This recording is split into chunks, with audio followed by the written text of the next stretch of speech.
the morning to you there, me laddies and lassie. This is Mrs. Pellin from home. Hope everybody's doing okay. I want to wish you a happy St. Patrick's Day, and I thought I'd read you all a little story. So here we go. By the way, the cameraman today is my grandson Chaz. Some of you know him. The Luckiest Leprechaun, a tail-wagging tale of friendship. This is a well-read book. Mackenzie O'Shamrock at your service, but you can call me Mac. I'm a leprechaun, and I don't care if you believe in me or not. Get too close and I'll show you who's real with my hammer. I may be small, but we leprechauns are not to be trifled with. There, now that that's settled, pull up a toadstool or a chair if you're too big, and I'll tell you my story.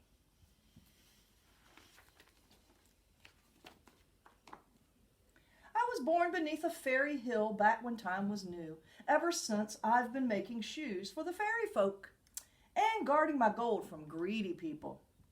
Treasure hunters have to get up pretty early in the morning to get the best of Mackenzie O'Shamrock. And since leprechauns work at night and sleep during the day, I'm up much earlier than most.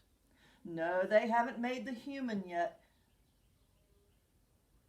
Oh, I missed up. No, they haven't made the human yet. Who could outsmart me? Oh. Then people found a new way to boil my potatoes. They stopped believing in leprechauns. They believed in all sorts of nonsense, but the little man making shoes beneath their very own hedge couldn't possibly be. So only children and oddballs like Professor Chester believed in me. I didn't need people anyway. I had a nice home under a tree in a quiet park. As long as I had my gold and my work, this leprechaun was content. Every night I cobbled for the fairies. Since all the little things do is dance and lose their shoes, business was steady. Every morning I'd pack my tools and curl up in my cozy bed. And that's just what I was doing one fine morning when I heard a horrible scratching overhead. Uh-oh. Dirt poured down on my favorite armchair as a pair of giant paws burst through the ceiling. My thimble collection clattered to the floor. I grabbed my hammer and ran outside to see who was wrecking my home. I expected a goblin or some other horrible monster. I found a shaggy red dog bearing a stinky soup bone. "Hello," she barked. "Who are you?" "I'm Mackenzie O'Shamrock," I shouted, "and you've got some nerve destroying my home. You'll not be stealing my gold, you mangy mortal, so just take your bone and go." "I'm sorry, I didn't realize anyone was living there," the dog said. "Is that your gold? It's very pretty." "Go! Shoo! Get lost!" I shouted. The dog didn't budge. Shaking her head, she said, "I feel terrible. I've got to make this up to you. I'll fix your house. I'll be your guard dog." "I don't need a guard," I said.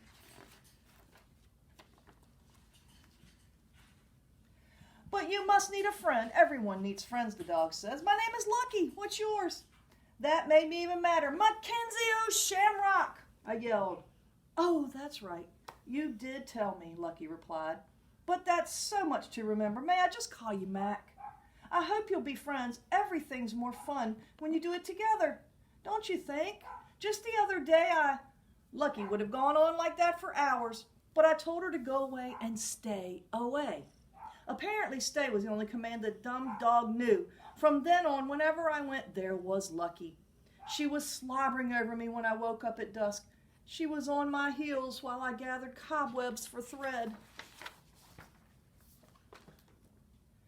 Lucky even tailed me when I made my deliveries to the fairies. And she always had a cheerful word, or 100. It drove me nuts. That dog was even happy when it rained. "Rain is where rainbows come from," Lucky said. "I love rainbows, don't you?" I could chase them all day. "Why don't you go chase them so I can get some quiet around here?" I growled. After a while, Lucky learned not to talk so much, especially when I first woke up in the evening. I won't say we became friends, but she got to be slightly less annoying. Speaking of annoying, remember that human I mentioned a while back, the oddball who believed in leprechauns? That's right, Professor Chester. Well, he started snooping around my park. He's after my gold, I cried. Maybe he just wants to be friends, Lucky suggested. I snorted. Humans only want one thing from a leprechaun, gold. But he won't get the best of Mackenzie O'Shamrock. Professor Chester was getting dangerously close. He even found a fairy shoe. Don't worry, Max, said Lucky. You've got your guard dog, remember? I won't let anything happen to your gold. I took no comfort in the mutt's ravings. I watched Professor Chester poring over his books of leprechaun lore. I only could prove their existence, he muttered. I shuddered. Maybe he'll just go away, Lucky said. I thought about packing up, but I liked my cozy life under the tree. Besides, business was good, and it's not so easy to find a park filled with fairies. Then one day, while I was sleeping, the professor found my tree. He was about to capture me, and I would have gotten my gold for sure. When? Guess what happens? Woof, woof, woof! Lucky came charging out of the woods. The professor cried, "Help, monster, help!" He dropped his map and ran off screaming. I thought I was having a nightmare. I rolled over with a groan and fell right back to sleep. Professor Chester kept running until he wore out the soles of his shoes. Turned out the professor was scared of dogs.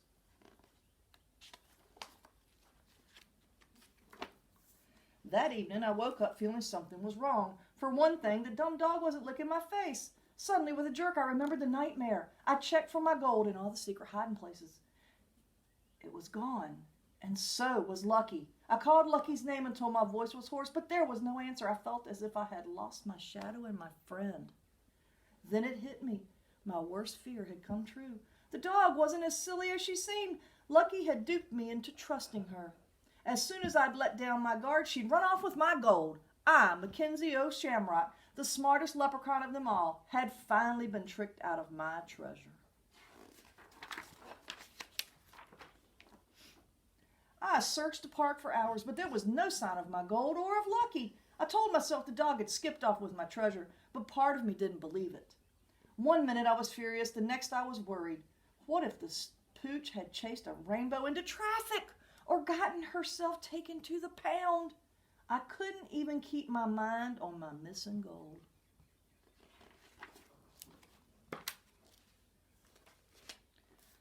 By dawn, I was the saddest leprechaun in the world. After centuries of being suspicious, I'd finally opened my heart, and pow! The first friend I made had stolen my gold. The sun came up and I wiped away a tear. Then a voice behind me said, "Why are you crying?" I turned and saw Lucky and my gold. "Where were you?" I yelled. I was worried sick. Lucky licked my face. "You do care. I knew we'd be friends." I wiped the dog slobber from my face and grumbled. I was worried about my gold. Lucky explained that she'd seen Professor Chester nosing around near my tree, and after she chased him away, she'd hidden my treasure in the tool shed just to make sure it was safe. Then, worn out from excitement, she'd fallen asleep. "Did you really spend all night looking for me?" Lucky asked. "And the gold," I added hastily. But the damage was done. The dog knew I cared, and she wouldn't stop wagging her tail over it. So there's my story. Leprechaun gets gold. Leprechaun gets dog. Leprechaun loses gold. Leprechaun admits that a loyal friend is worth more than gold, as long as the friend doesn't slobber too much. Now, if that isn't a tale worth telling upon a toadstool, I'm sure I don't know what is.